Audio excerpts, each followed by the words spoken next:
Hi everyone. భయంకరమైన ప్రేమ part 15.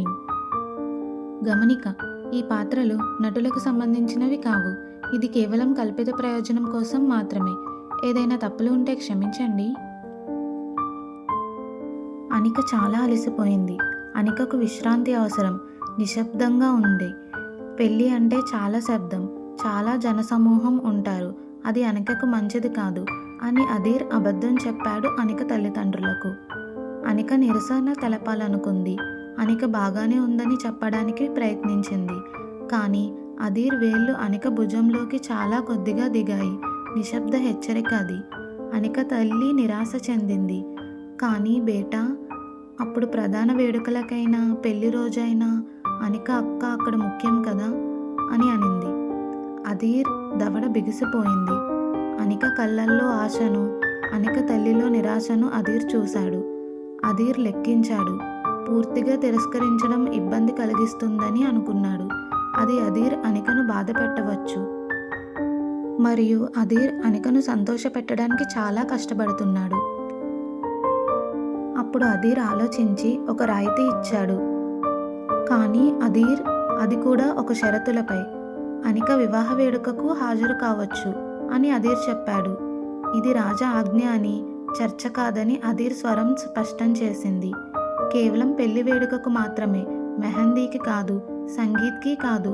చాలా మంది ఉంటారు, చాలా ఒత్తిడి ఉంటుంది అని అధీర్ అన్నాడు. అనిక తల్లిదండ్రుల వైపు చూశాడు. అధీర్ చూపు మంచుతో నిండిపోయింది. నేను అనికను మండపానికి నేనే తీసుకొస్తాను. నేనే అనికతో ఉంటాను. మరియు ప్రమాణాలు ముగిసిన వెంటనే నేను అనికను ఇంటికి తీసుకొస్తాను. అనిక రిసెప్షన్ విందుకు ఉండదు అని అధీర్ చెప్పాడు. ఇది ఊహించలేని అత్యంత చల్లని, అత్యంత నియంత్రణ చర్చలు. అధీర్ అలా చెప్పేసరికి అనిక చాలా బాధపడింది. అనిక తన సొంత సోదరి వివాహంలో పాల్గొనడానికి నిబంధనలను అధీర్ నిర్దేశిస్తున్నాడు. అనిక తల్లిదండ్రులు నోరు జారారు. వారు తల వంచి కూర్చున్న తమ కుమార్తె వైపు, ఆపై వారి అల్లుడి వైపు చూశారు. చివరిగా అనిక తండ్రి తల ఊపాడు. అతని భుజాలు ఓటిమతో వాలిపోయాయి. గదిలోని చెప్పలేని శక్తిని అతను అర్థం చేసుకున్నాడు. నువ్వు చెప్పినట్లుగానే చేద్దాం బేటా, ధన్యవాదాలు.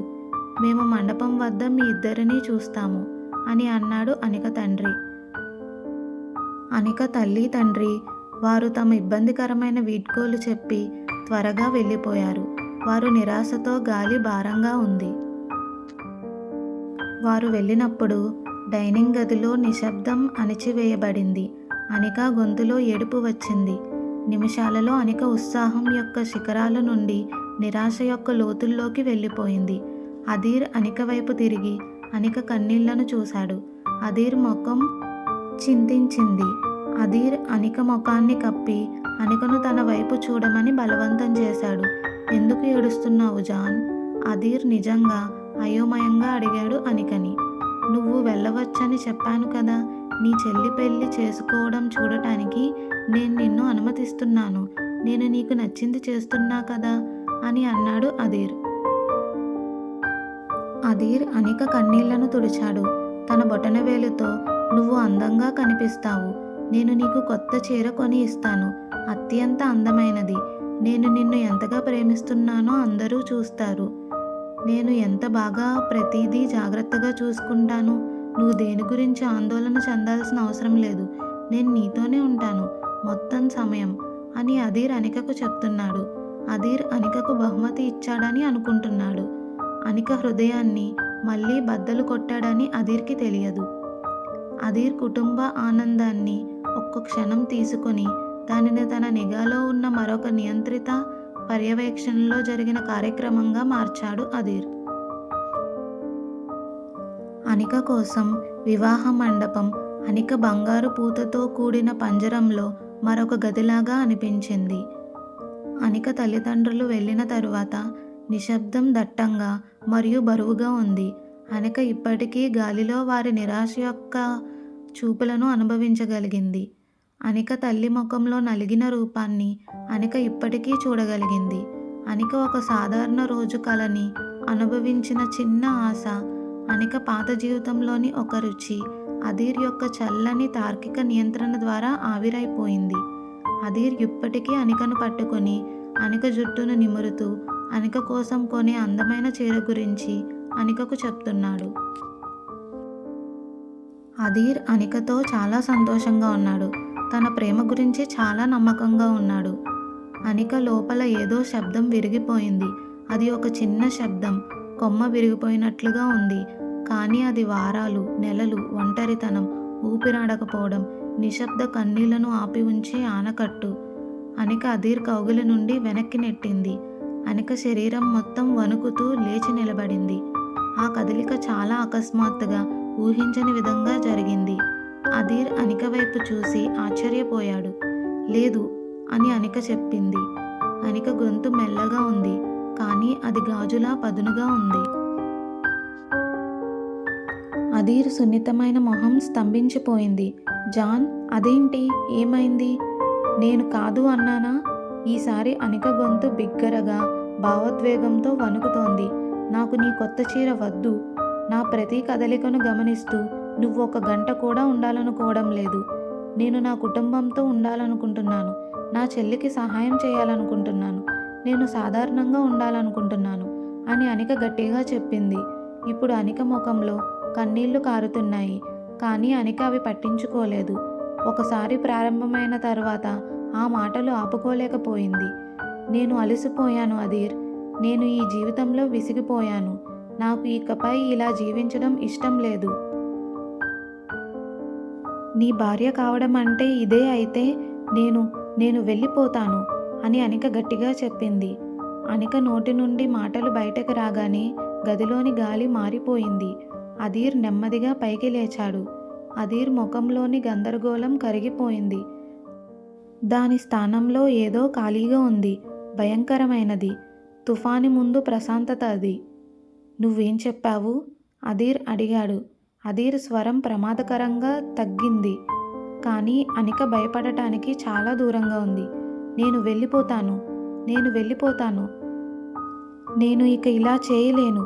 ఇది ప్రేమ కాదు, ఇది జైలు అని అనిక అరుస్తూ ఏడ్చింది. జైలు అనే పదం అదీర్కి ట్రిగర్ లాగా అనిపించింది. అదీర్ అరవలేదు. అదీర్ అనికపై విరుచుకుపడలేదు. అదీర్ చాలా చాలా అధ్వానంగా ఏదో చేశాడు.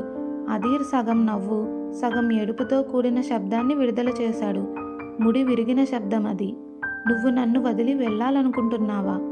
అదీర్ ఒక అడుగు వెనుకకు వేసి గోడలు తనను మోసం చేస్తున్నట్లుగా గది చుట్టూ చూశాడు. అదీర్ కుటుంబం ద్వారం నుండి ఈ సంభాషణను నిశ్శబ్దంగా చూస్తూ గదిలోకి భయంతో అడుగుపెట్టారు. అదీర్ అని సావిత్రీదేవి ప్రారంభించింది. ఆమె గొంతు వణుకుతోంది. అదీర్ అనికను పట్టించుకోలేదు. అదీర్ ప్రపంచం మొత్తం అనిక మరియు అనిక తిరస్కరణ వైపు ముడుచుకుంది. నువ్వు వెళ్ళాలనుకుంటున్నావా? అదీర్ అన్నాడు. అదీర్ గొంతు పిచ్చితో నిండిపోయింది. నా మృతదేహం మీద నుండి అనిక, నువ్వు ఇంటిని నా మృతదేహం మీద నుండి వదిలి వెళ్తావు అని అదీర్ పిచ్చిగా గట్టిగా చెప్పాడు. ఆపై అదీర్ పూర్తిగా విరిగిపోయాడు. అదీర్ తిరిగి అకస్మాత్తుగా హింసాత్మక కదలికతో డైనింగ్ రూమ్ గోడపై వేలాడుతున్న పెద్ద అద్దంలోకి తన పిడికిల్ని కొట్టాడు. పేలుడుతో గాజు పగిలిపోయింది. ముక్కలు నేలపై పడ్డాయి. అందరూ అరిచారు. అనిక, అదీర్ ఆపు అని అరిచారు. కానీ అదీర్ ఆపలేదు. నువ్వు ఇది చూసావా? అదీర్ తన రక్తం కారుతున్న పిడికిల్ని పట్టుకుని అరిచాడు. ఇది ఏమీ కాదు. నువ్వు వెళ్ళిపోతానని చెప్పినప్పుడు నాకు కలిగే బాధతో పోలిస్తే అని అదీర్ అన్నాడు. అప్పుడు అదీర్ నేల నుండి పగిలిన అద్దం యొక్క పెద్ద పదునైన ముక్కను పట్టుకున్నాడు. విక్రమ్ రాజపూత్ ముందుకు పరిగెట్టాడు. అదీర్, ఈ పిచ్చిని ఆపు అని అన్నారు.